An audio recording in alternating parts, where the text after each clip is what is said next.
most frequently used grammar in Japanese. JLPTN5 も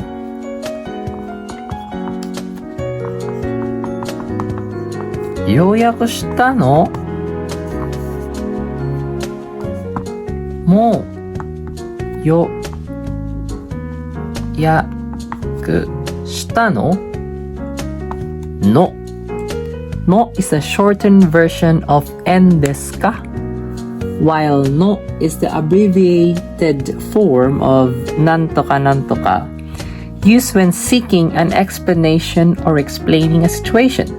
The form no is used in women's speech or by small children. However, it is usually not used in men's speech. No.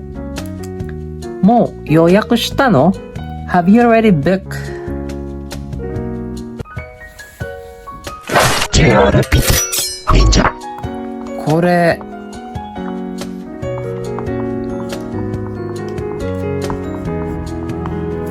苦手なんだ。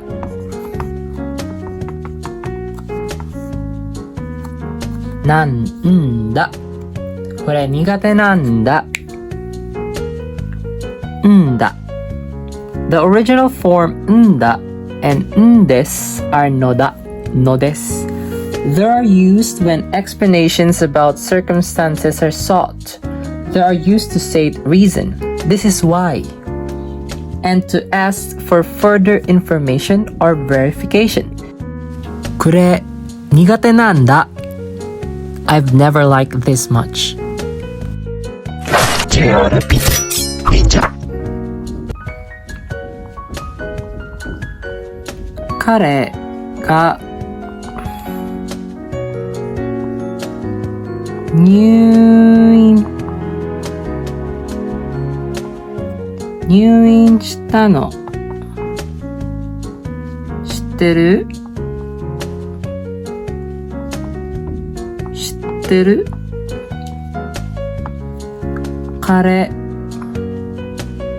が入院したの知ってる？ No.